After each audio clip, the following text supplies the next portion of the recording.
Hello everyone, welcome to JPMPG e-learning classes. Today I'm going to discuss over the subject bookkeeping and basic accounting, and topic is trial balance. Here we can say that the preparation of trial balance initially requires closing balances of general accounts. देखिए, जो भी आप general ledger account बनाते हैं उसके बाद उसको आप जब क्लोज करते हो तो ट्रायल बैलेंस में ही उसको फाइनल स्टेज होती है, यानी कि ट्रायल बैलेंस पे जाके वो कंप्लीट हो जाता है, राइट।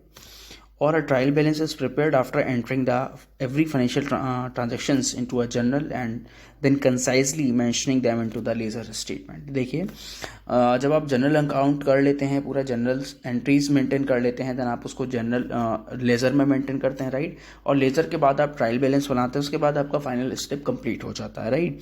तो बात कर लेते हैं जो फाइनल स्टेप होता है वो कौन कौन से स्टेप हैं ऐसे जिस बेसिस पे हम ट्रायल बैलेंस बनाते हैं। तो कुछ इस तरीके से 5 स्टेप दे रखे हैं, right.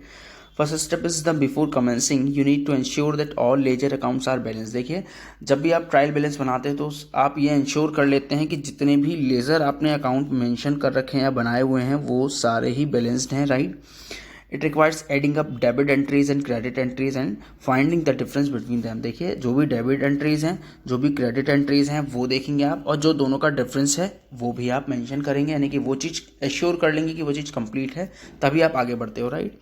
Next step is prepare a worksheet with headers like name, number, debit and credit balances. देखिए, जितने भी आप हेड्स बनाते हो अकाउंट के नाम होते हैं, परचेज का होता है, सेल्स का होता है, राइट। तो वो सारी चीज़ें आपको क्लियर होनी चाहिए, ठीक है। आप उसकी वर्कशीट प्रिपेयर करते हो एक separately, right. Third step is fill up the worksheet by transferring the data from ledger account, enter the data in their respective column accurately. देखिए, जो आप वर्कशीट बनाओगे ट्रायल बैलेंस की, वो वर्कशीट इस तरीके से बनेगी, यानी कि जो भी आपने लेजर अकाउंट मेंटेन कर रखा होगा उस अमाउंट में से, उस पोर्शन के हेड में से उतना ही अमाउंट आप मेंशन करेंगे उस वर्कशीट में जो ट्रायल बैलेंस में बननी है, right. Next step is after finishing the entries add up the amounts of debit and credit columns, ठीक है। बेसिकली आप समझिए, यहाँ पे जो आप ट्रायल बैलेंस का फॉर्मेट जब आप बना रहे होंगे तो जो डेबिट है एंट्रीज और क्रेडिट के कॉलम्स होंगे दोनों, राइट, उनको आप क्या करोगे, फिनिश करोगे उस बेसिस पे, यानी कि दोनों के बैलेंसिंग आप करोगे, right. In case the total of both sides are same, अगर आपके टोटल दोनों के सेम आते हैं, it creates an error free balance. इसको आप एरर फ्री बैलेंस बोलोगे, यानी कि आपका ट्रायल बैलेंस बिल्कुल ठीक होगा, right. Next step is, last step is, in case of difference in debit and credit balances and you have to find out the mistake and then rectify it. देखिए, अगर कोई डेबिट और credit balance में किसी तरीके का कोई आपका एरर आता है या किसी तरीके का बैलेंस नहीं मैच होता है, तो आपको ये एरर देखनी है कि कौन सी एंट्रीज आपसे छूट गई है, राइट। वो आपको एंट्री देखनी होगी, राइट, और उसको फाइंड आउट करना होगा, राइट। तो मैं कुछ यहाँ पर हल्का सा फॉर्मेट भी आपको क्लियर कर देता हूँ। तो ये ट्रायल बैलेंस का फॉर्मेट होता है, आप लिखते हो ऊपर trial balance as on March 31, जो भी ईयर होता है पर्टिकुलर उसकी बात करते हैं। फिर आपका सीरियल नंबर आता है, लिस्ट ऑफ आइटम्स आते हैं, debit balances and credit balances आ जाता है, राइट। तो बात करते हैं अब कौन कौन सी ऐसी मिस्टेक्स होती हैं जो हमें अवॉइड करनी है, right. Here are some common mistakes that everyone makes while preparing a trial balance. देखिए, डबल एंट्रीज आपको क्लियर करनी है कि कोई भी एंट्री डबल नहीं होनी चाहिए, राइट। ओमिटिंग एंट्रीज मतलब कोई एंट्री अगर हो सकता है भूल चूक से रह गई हो तो आपको वो भी चीज़ें मेंशन करनी होंगी, देखनी होंगी कि कोई चीज़ छूटे ना, राइट।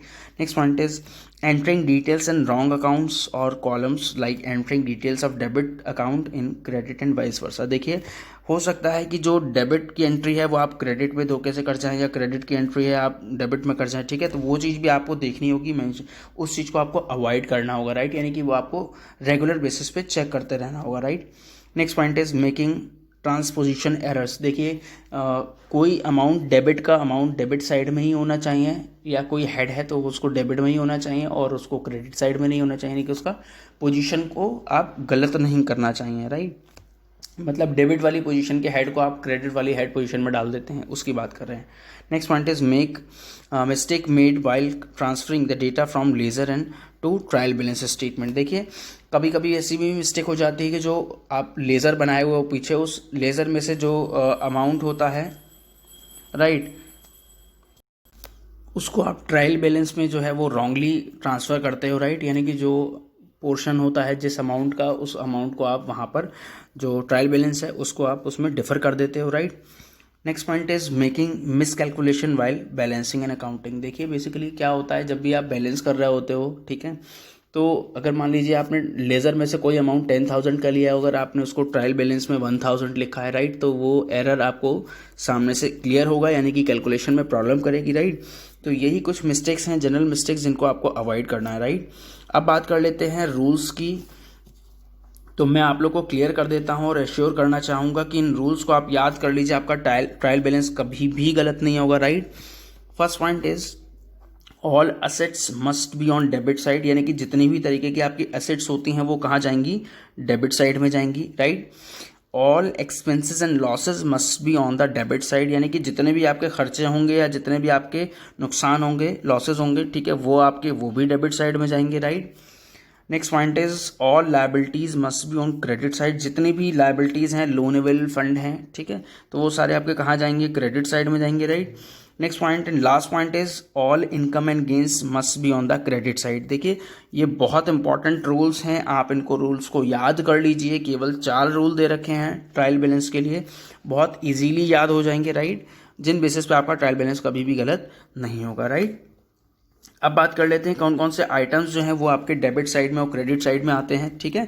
तो वो चीज़ भी यहाँ पर क्लियर हो जाएगी कि कौन सी साइड आपको डेबिट साइड लेनी है, कौन से अमाउंट जो हेड्स हैं वो आपको क्रेडिट साइड लेने हैं, राइट। तो बात कर लेते हैं the debit side of it will create features entries from accounts like assets, drawing, expenses account, cash balances, bank balances, ठीक है।